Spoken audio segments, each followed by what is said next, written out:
오늘 우리에게 주시는 하나님 말씀 사도행전 13장 1절에서 5절 말씀입니다.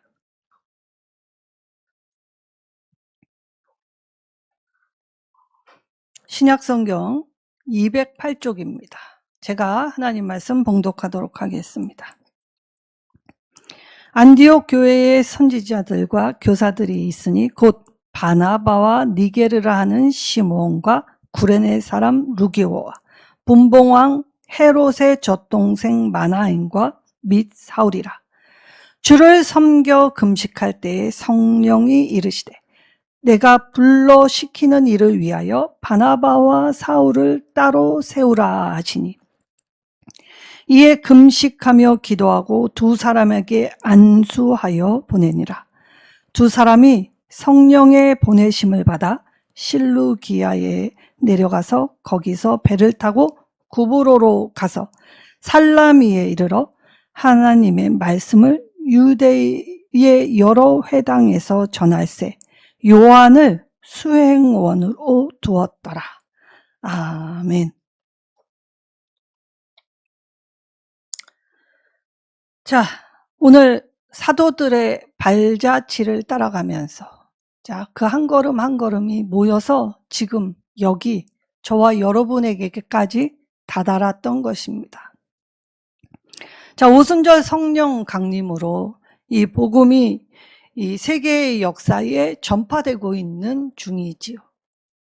자, 그럴 때에 건설되는 하나님 나라 어떻게 세워지고 있는지를 보여주시는 이 말씀이 사도행전입니다. 자, 사도들의 발걸음, 그 닿는 곳에서 하나님 나라가 세워지는 그 삶의 현장의 이야기.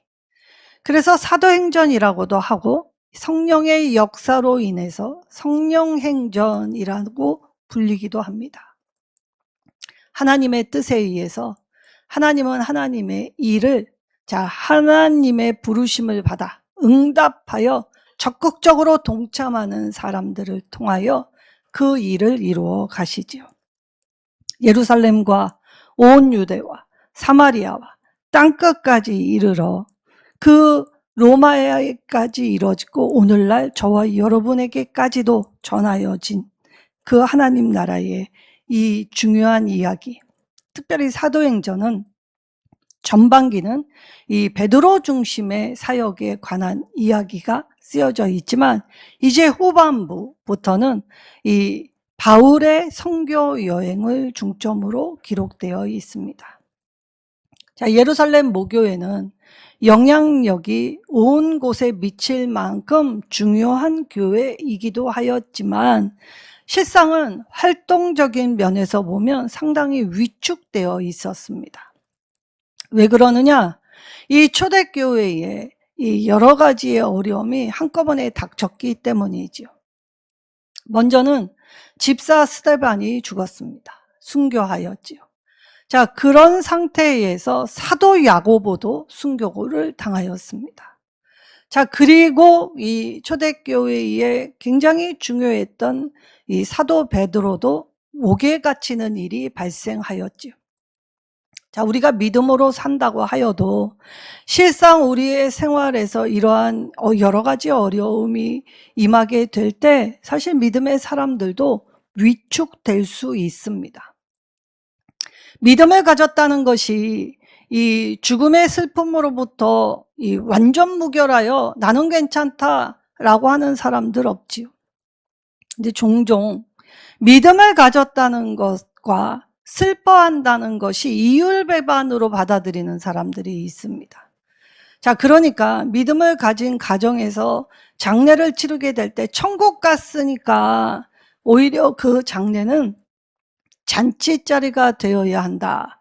그래서 웃으면서 감당하는 유가족들은 참 믿음이 좋아라고 얘기하는 사람들도 있겠지만 대다수 그 모습은 참으로 기괴한 모습일 수 있다는 걸 알아야 할 것입니다. 자, 우리 모두는 믿음을 가졌습니다. 그리고 우리 모두는 다 죽음을 맞이하지요. 그러나 자, 육신의 헤어짐은 슬픈 건 당연한 것이죠. 자, 그럴 때 초대교회가 이 스데반의 순교를 보고 어떻게 하였습니까? 많은 사람들이 슬피 울었다 기록해 놓으셨습니다. 자, 그러니까 믿음을 가졌다고 할 때, 자, 우리의 감정에, 이 감정을 드러내는 일은 믿음 없는 행위라는 인식은 바른 인식이 아니지요. 자, 그러면 오늘 이 시리아 안디옥 교회에서, 왜냐하면 이 안디옥이라는 지명이 비시디아에도 있었기 때문에 특별히 이 지명으로 교회를 구분해 놓았습니다. 예루살렘 모교회가 위축된 반면에 이 이방에 세워진 이 시리아에 있던 안디옥 교회는 오히려 위축됐던 예루살렘 교회보다 더 활발하고 왕성하게 이 전도와 선교에 힘쓰면서 새로운 부각이 되는 교회가 되었다는 것입니다. 자, 그럴 때에 예수의 증인으로서 이들의 행보, 자, 어떻게 그 일을 감당하고 있는지를 보여주시지요. 그래서 예수를 따르는 복음의 삶이란 어떠한 모습일까? 사도들의 발자취를 쭉 따라가면서 거기 봉착하는 문제들, 그리고 그 상황들, 그것들을 통해서 하나님의 계획을 우리가 더 깊이 묵상할 수 있는 계기가 되었다는 것이지요. 자, 그래서 시리아 안디옥에서는 모이는 교회로서 수많은 사람들이 주께 돌아오기 시작하였습니다. 그리고 바나바와 이 사울은 이 시리아 안디옥 교회에서 1년간 이 교인들을 가르쳤다라고, 주의 말씀을 가르쳤다, 교사로서의 자기의 충분한 직임을 감당하고 있었다라고 하지요. 자, 이 시리아 안디옥 교회는 모이는 교회로서의 이 능력을 가지고 이제 보내는 교회로서의 직임을 감당하려고 이제 시작합니다. 교회의 영향력이 이제 이 하나님의 사람을 통해 이방 선교의 영역이 소아시아에서부터 이 유럽으로 퍼져나가는 확산, 이때의 지역교회의 성장뿐만이 아니라 오늘 자신들의 교회의 안정과 자신들의 교회의 번성에만 집중했던 것이 아니라 더 많은 사람을 주께 돌리기 위해서, 자, 일꾼은 이제 여기가 좋사오니라는 자세가 아닌 언제든지 하나님이 보내시는 곳으로 떠날 준비를 해야만 하는 것이지요. 자, 이때 5명의 이 사람들이 이 후보군으로, 선교사 파송 후보군으로 세워지게 됩니다. 자, 루기오라고 하지만 이 루기오만 헬라식 이름이고 나머지는 히브리식 이름이 되어 있다는 것이죠. 그러니까 이 5명의 이름 안에서는 차별과 구별이 없었다는 걸 알 수 있죠. 자, 니게르라고 하는 시므온은, 자, 니게르라는 이 뜻은 흑인, 그러니까 인종을 지칭하는 단어입니다. 자, 그러니까 여기는 이 안디옥 교회 안에서는, 자, 출신, 인종, 문화, 성별 따지지 않았다는 걸 알 수 있죠. 신분이 다 달랐습니다. 왜냐? 이 분봉왕 헤롯의 젖동생이었던 마나엔 정치적인 영향력을 끼칠 수 있는 사람도 함께 있었다는 걸 볼 수 있기 때문입니다. 자, 그럴 때 오늘 이 5명 안에서, 자, 공평하게 후보군을 제시할 때 첫 번째 바나바로 지명된 자와 꼴찌였던 사울이 이 하나님의 선택을 받게 되죠. 자, 그렇다면 이 교회 일을 감당할 때 능력 많은 자 순이 아니었다는 걸 볼 수 있습니다. 하나님은 이 하나님의 일을 하는 사람, 세상의 방식으로 첫째만 선호하시는 분이 아니시죠. 그리고 하나님이 이 일을 감당할 때에, 자, 하나님의 일을 하는데 교회에서 중요한 직분을 감당하는 자들은, 자, 세상의 기준과 잣대가 결코 아니라는 것입니다. 자, 자, 그럴 때, 자, 하나님이 선택한 사람은 주를 섬기는 자로서 금식할 때라고 표현하죠. 자, 금식, 이 신앙생활의 열정을 가지면서, 자, 하나님의 뜻을 간절히 구하는 자. 자, 그럴 때에 내가 불러 시키는 일을 위하여. 자, 그러니, 하나님의 일을 감당하는 사람은 자, 그 사람이 가진 능력을 가지고 하나님의 일을 효율적으로 사용되는 것이 아니라 능력이 없어도 미련해도 약해도 하나님이 시켜 하는 일을 순종하는 자. 그래서 하나님이 세우시는 사람은 순종하는 자를 쓰신다는 걸 알 수 있죠. 자, 그래서 따로 세우라 하셨습니다. 자, 그리고 안수하여 보냈다라고 표현하고 있지요. 자, 이들이 하나님 말씀 안에서 하루하루 매일매일 신실함을 가지고 참되게 예배하고 기도했던 사람이었다는 것입니다. 그럴 때 오늘 이 1차 바울과 바나바의 전도 여행, 근데 여기 누가 붙었냐? 자, 바나바의 조카였던 이 마가 요한이 함께 따라가게 됩니다. 자, 이때 제일 먼저 갔던 곳이 어디였냐면, 자, 구브로 섬 바나바의 고향으로 향하게 되지요. 자, 이 시리아 안디옥에서 이 구브로 섬을 가려면 배를 타고 가야 합니다. 자, 오늘날의 키프로스라고 하는 섬이지요. 자, 이때 키프로스라는 헬라어는 구리광산이라는 뜻을 가지고 있습니다. 왜냐? 이 키프로스가 구리가 많이 나는 곳이었기 때문이죠. 그래서 이들은 이 바나바의 고향으로 이제 향하게 될 때에 어디서 출발하느냐? 이 시리아 안디옥에서 가까웠던 이 실리기아라는 항구에서 출발하게 됩니다. 실루기아 항구에서 출발하여 어디에 갔냐? 자, 구브로의 살라미 항구에 도착했다. 근데 사실 이 살라미 전투가 유명했던 곳이기도 하지만 이 살라미에는 아주 큰 지진이 있었습니다. 그래서 이 곳은 완전 폐허가 되었던 곳이죠. 전투도 있었고 큰 지진이 있었기 때문에 이곳이 폐허가 되었지만 로마가 이 지역을 다시 개발해서 세운 곳이 이 살라미였다는 것이었죠. 자, 그럴 때, 자, 이들이 그곳에 가서 제일 먼저 했던 건 유대회당에 가서 이 하나님의 말씀을 가르쳤습니다. 자, 중심점, 구심점이 필요했기 때문에 회당을 찾기는 하였죠. 자, 그럴 때, 자, 이 구브로 섬에는 원래 그들이 섬기는 신이 있었습니다. 누구였느냐? 라고 할 때 선사시대부터 아주 오래도록 자, 어머니 신의 숭배지로 유명했던 곳. 자, 그러면 이 어머니 신이 누구였냐? 아스타르테라는 이 다산의 여신입니다. 자, 이 여신이 누구였느냐? 라고 할 때 우리가 가장 잘 아는 미의 여신, 이 비너스의 탄생지가 여기였다는 것이죠.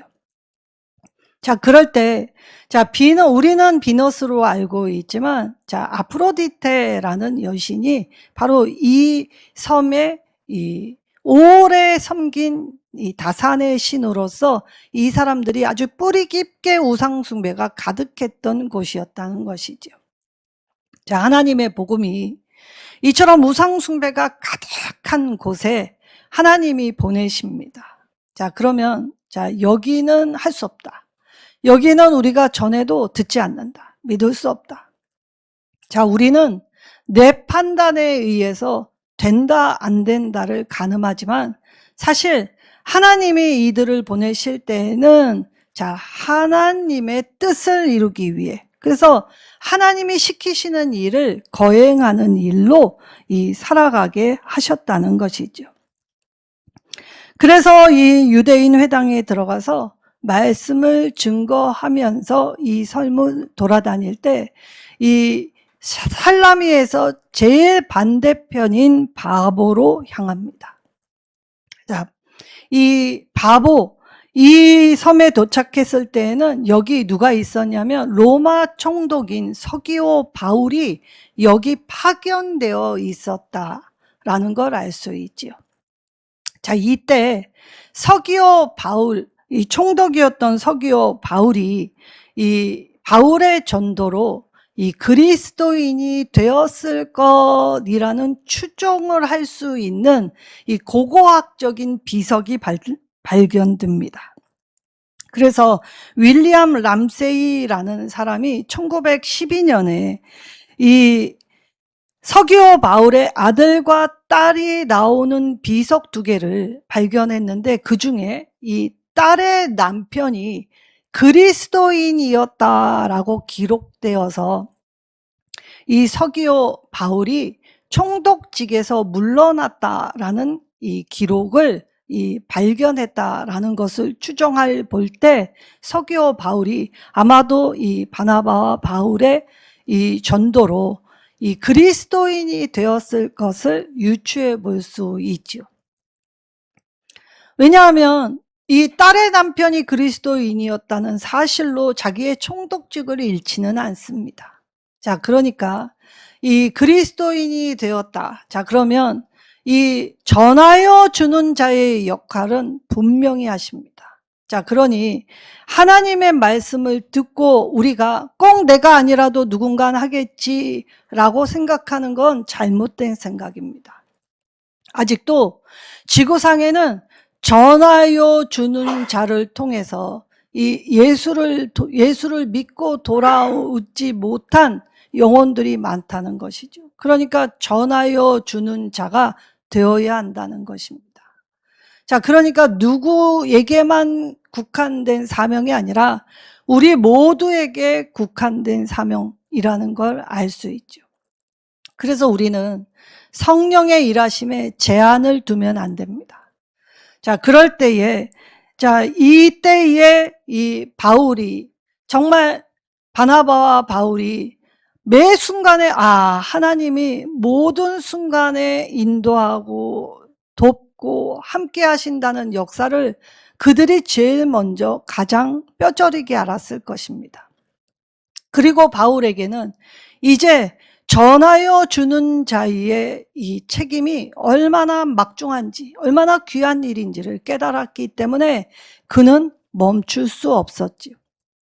사역을 시작하면서 하나님의 뜻을 더 분명히 깨달았고, 그리고 그 일을 통해서 이 1차로 시작해서 4차의 로마행 전도까지, 그리고 바울은 나중에 정말 여건이 된다면, 할 수 있다면 스페인까지도 올라가겠다. 자, 왜 스페인이라는 표현, 일루리곤이라는 표현을 썼느냐?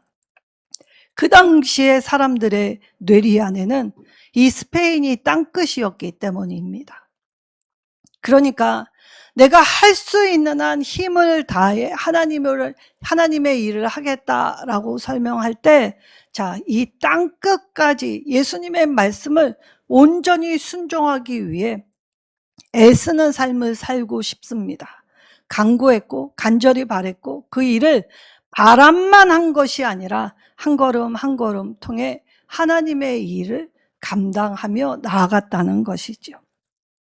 자, 그래서 이들이 이처럼 나아가게 될 때 이 로마 총독 서기오 바울 같은 돕는 자도 만날 수 있지만 동시에 회방하는 자도 항상 거기 존재한다는 것을 보아야 한다는 것입니다.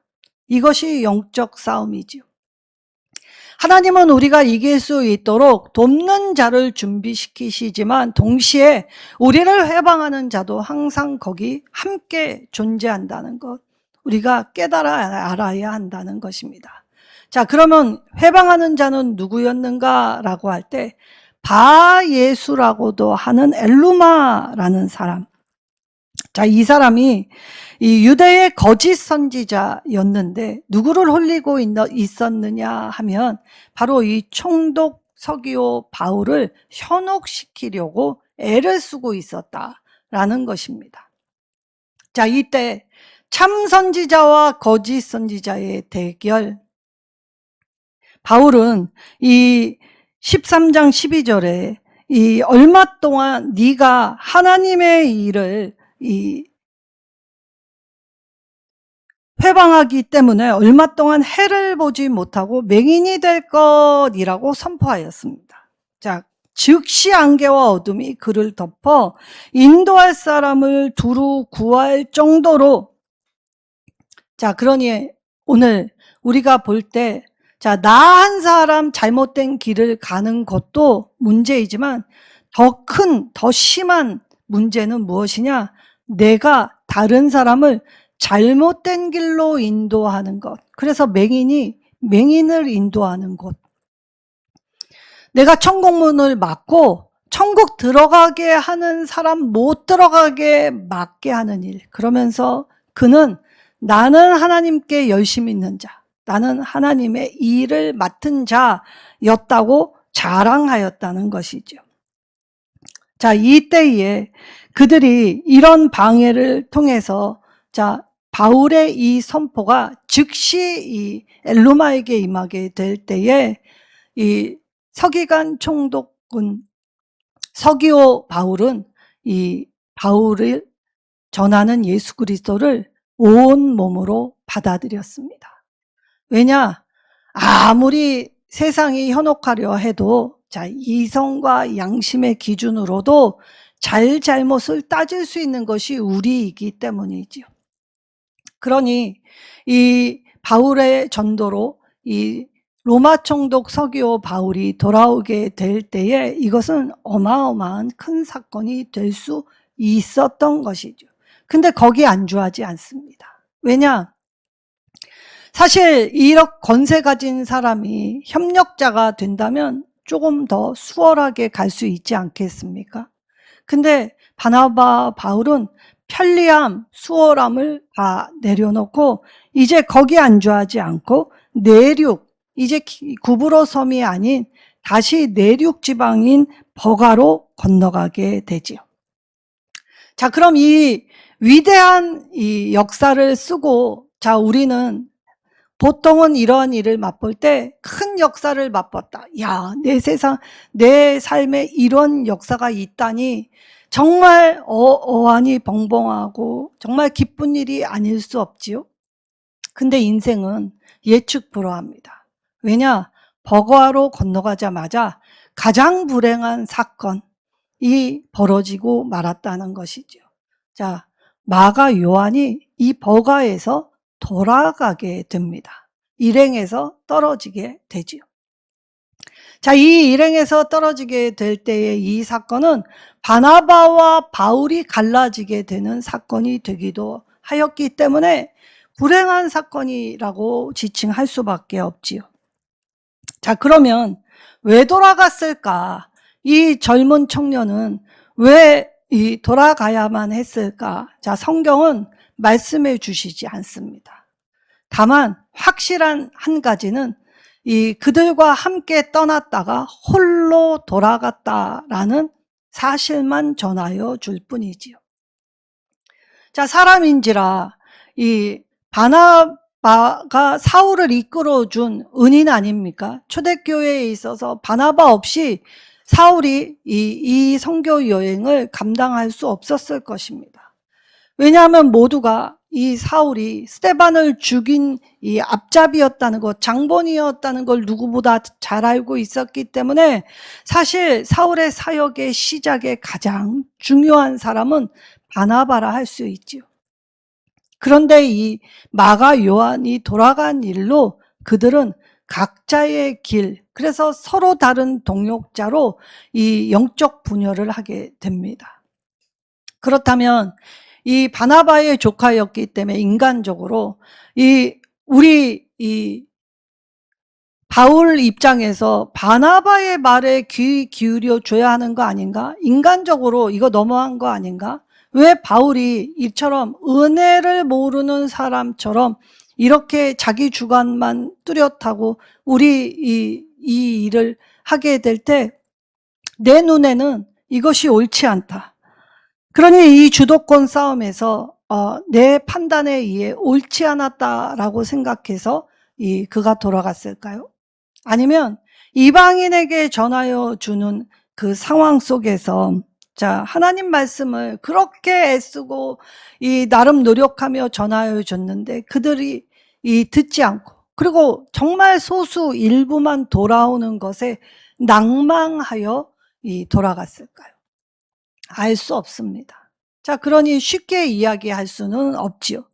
그러나 바울의 상황으로 미루어 우리가 유추해 보면 고린도 후서 11장 26절에 바울이 복음을 전하다가 자기가 당한 고난 목록을 써놓을 때 이 11장 26절에는 동족의 위험, 유대인 40명이 바울을 죽이지 않으면 먹지도 자지도 않겠다라고 하여 쫓아오고 있습니다. 큰 추격자가 되었지요. 그리고 이 강도의 위험. 선교 여행을 가는 일은 결코 쉬운 일이 아니었지요. 그리고 이 강의 위험. 왜? 시기에 따라서 풍랑이 불 수도 있고 물이 차오를 수도 있어서 때때로는 돌아가야 했고 또 여러 가지의 어려움이 있을 수 있었다는 것입니다. 그리고 이 이방인의 위험. 이방인이 자기들이 알지도 듣지도 못하는 신의 이름을 들고 와서 설파하는 것이 못마땅하게 여겼기 때문에 여기 소동이 일어나면 자칫 폭력적으로 변할 수 있었죠. 그리고 그때에는 교통이 원활하지 못했습니다. 그러니까 시내의 위험, 광야의 위험, 바다의 위험, 그리고 산맥을 타고 올라가야 했기 때문에 산소도 부족하고 힘들 수 있었죠. 그리고 거짓 유대의 선지자들의 위험. 온갖 비방과 여러 가지의 거짓 정보들로 온통 사역은 사방의 우겨쌈이었다는 것입니다. 그러면 이 수많은 위협 중에 이때 버가로 가게 될 때에 성경학자 허스는 밤빌리아 버가에서 비시디아 안디옥 사이에서 바울이 겪은 일과 그때 고고학적으로 람세이라는 사람이 그때 고고학적인 기록물을 미루어 볼 때에 많은 비석에는 거기 비시디아 안디옥과 버가 사이에서 수많은 강도들이 때로 출마를 하였기 때문에 거기 수비대와 안정을 도모하기 위해 파견된 군사들 지켜내야 했다는 기록을 미루어 볼 때 아마도 강도의 위협이 너무 극심하였기 때문에 바울도 견디기 힘들었다 할 정도였으니 이 청년 마가 요한은 더더욱 그러지 않았을까. 그래서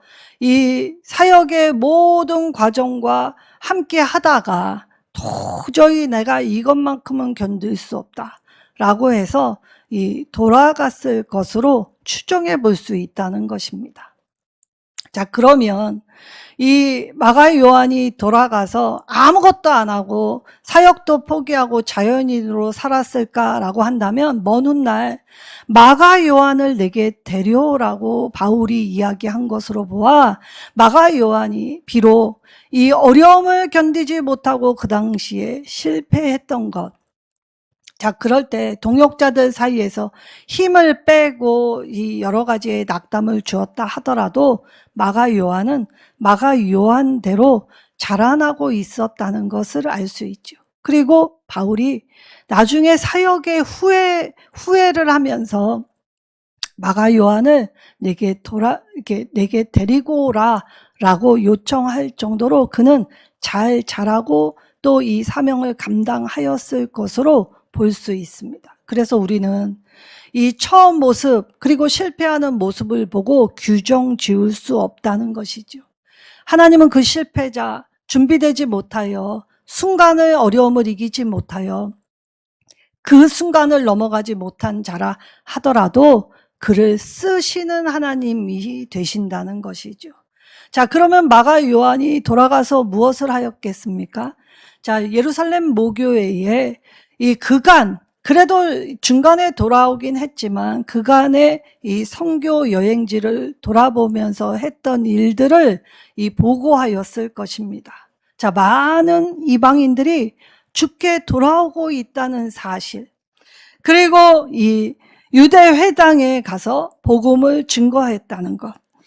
이 많은 여정들에서 이 이방인들, 사실 유대인들은 이방인들을 받아들일 수 없는 상태였습니다. 수많은 우상숭배, 그리고 이 우상숭배 안에 행음들, 음란들, 그리고 여기 성적 난잡, 그리고 이 낙태를 자행하고 이 자신들의 신께 드린 음식, 부정한 음식을 섭취하는 이것들을 보면서 유대인들은 개로 여겨 상종하지 않았지요. 그러나 이 어떻게 하였습니까? 이 마가 요한의 일로 이 선교의 사역 보고를 통해서 이 예루살렘 모교에도 적잖은 충격을 받았을 것이죠. 자, 이때에 이 예루살렘 모교회 안에 이 많은 이슈가 등장하기 시작합니다. 자, 다 이해할 수 있고, 자, 하나님이 하시는 일이다라고 생각하지만 왜 할례를 행하지 않는지, 더구나 바울이 누구인가? 가말리엘 문화생이지 않습니까? 근데 왜 이방인에게 이 전도하면서 할례를 행하지 않았는지 이것이 이슈가 되었다는 것입니다. 왜냐? 할례는 언약 백성이 되는 자신들의 자부심 표식이었기 때문이죠. 다 양보해도 이것만큼은 양보할 수 없다. 그래서 예루살렘 교회 안에 이 일로 말미암아 선교 보고를 통해 이방인들이 주께 돌아와 이 전도의 문이 확장되었다는 사실에 기뻐하기보다 이 문제에 매여서 이 문제를 야기시켜 시끄럽게 되었다는 사실이죠. 자, 우리가 예수를 믿고 하나님 말씀을 배우면서 그간의 단연간에 쌓은 내 지식, 내 경험, 내 판단, 이런 것들을 내가 내려놓는다는 것, 말씀의 하나님의 뜻으로 깨트린다는 것은 결코 쉽지 않다라는 걸 볼 수 있습니다. 자, 예수님을 영접했어도 여전히 내 방식을 고수하고 내 생각의 오름, 고집하는 사람들이 있죠. 자, 이런 견해차는 초대교회만 있었던 것이 아닙니다. 오늘날의 수많은 교회가 겪고 있는 문제였다는 것이죠. 그러나 교회는 이 문제, 초대교회는 이 문제를 해결하려고 노력했다는 사실입니다. 자, 교회는 수많은 일을 하다 보면 서로의 생각이 다르기 때문에 생각지 않은 문제에 봉착할 때가 있다는 것이죠. 자, 그래서 좁혀지지 않은 이견 차이 때문에 상처를 내기도 합니다. 자, 그러나 이 문제는 반드시 해결할 수 있습니다. 어떻게 해결할 수 있느냐? 중심을 어디에다 두느냐에 따라 이 문제를 해결할 수 있다는 것이죠. 내가 하나님께 받은 은혜가 무엇인지, 그래서 하나님이 오늘 이 선교사를 파송할 때에 주신 말씀, 자, 불러시키는 일, 자, 하나님이 원하시는 일이 뭘까? 자, 그럴 때 우리 안에 분란이 일어난다면 금식하고 기도하라고 말씀하십니다. 자, 그러니 우리가 오늘 이견차, 그래서 내 주장을 하는 것이 아니라 모두가 자기의 이견을 다 내려놓고 하나님의 뜻을 구하며 금식하고 기도하면 하나님이 성령의 충만함으로 말미암아 우리 교회 안에 이 상처들, 문제들이 해결할 수 있도록 해주신다는 것이죠. 그러니 하나님의 시키시는 일은 하나님의 법대로 하나님의 방법을 따라가면 분명 해결할 수 있음을 보여주시죠. 자, 이처럼 오늘 내가 하나님의 뜻에 순응하여 나아가는 길에도 수많은 문제, 위기 봉착할 수 있습니다. 자, 그럴 때 그 문제를 만날 때마다 이 문제를 해결하실 주님을 붙들 수 있는 은혜를 주셨죠. 하나님은 이 문제를 아예 우리한테 없애버리시는 게 아니라 이 문제를 통해서 더 하나님을 분명히 각인시켜 주신다는 것입니다. 자, 그러니까 이 사도들의 발자취 성령 행전을 통해서 내가 걷고 있는 이 길, 이 한 걸음 한 걸음이 하나님과 함께 잇대어 있을 때, 하나님이 우리의 이 한 걸음 한 걸음을 통하여 하나님의 나라를 세우시기 위한 이 하나님의 이야기를 내 삶 가운데 수놓아 주실 때, 그 아름답고 조화롭게 하나님이 함께 하실 때만이 가능한 역사였다는 것을 분명히 할 때, 자, 우리는 오늘 무엇을 해야 하느냐? 하나님을 붙들고 하나님의 부르심 앞에 헌신하는 자가 되어야 한다는 것이죠. 이때 헌신을 할 때 내가 섬긴다는 착각에서 벗어나야 합니다. 자, 섬기면 끝을 이룰 수 없습니다. 왜냐? 우리가 섬긴다고 착각하는 그 일에는 내 공로, 내 자격이 우선시 되기 때문이죠. 자, 그러면 무엇을 하면 되냐? 하나님을 사랑하면 됩니다. 사랑하면 섬긴다고 착각하지 않고 사랑하기 때문에 내가 받은 이 은혜와 내가 받은 용서, 그래서 이 사랑을 입었기 때문에 이 사랑을 기억해서 하나님의 사랑으로 행하게 될 때에, 자, 예수님처럼 그 길을 열어주신 그 길을 성령과 함께 한 걸음 한 걸음 걸어갈 수 있도록 이 사도들의 발걸음처럼 우리의 발걸음도 조명하여 주시고 함께해 주시며 역사하여 주신다는 것이지요. 자, 오늘 이 사도들, 바울의 1차 전도 여행의 과정을 살펴보면서 하나님은 우리의 삶 가운데 돕는 자를 만나게 하실 때도 있고 때로는 회방하는 자를 만날 때도 있다는 것이죠. 자, 이럴 때 왜 이러한 일이 일어나느냐? 이 세상에는 분명히 돕는 자와 회방자가 존재할 때, 자, 오늘 모이기를 힘쓰는 우리 안에 하나님 말씀의 기반 위에 서면, 자, 보내는 교회로서의 사명 감당할 때 하나님을 사랑하는 마음으로 나아가라는 것이죠. 오늘 하나님을 사랑하며 하나님이 오늘 우리의 삶 가운데 이루실 하나님의 역사 믿고 신뢰하여, 그래서 오늘 나의 한 걸음이 내가 알 수 없는 미래의 후손에게까지도 이어지는 놀라운 역사의 한 걸음임을 깨달을 때 내게 주시는 이 은혜, 진리, 하나님 앞에 그것을 체험하고 나가 하나님의 말씀 위에 중심을 두고 기준 삼으면 흔들리지 않는, 그래서 문제 많고 갈등이 있다 하더라도 능히 이길 수 있는 삶을 살아갈 수 있게 된다 하십니다. 오늘 우리의 인생길도 성령이 함께해 주셔서 인도해 주시는, 그래서 내가 쓴 복음의 행전에 성령 행전이 될 수 있는 저와 여러분 되시기를 예수님의 이름으로 축원합니다.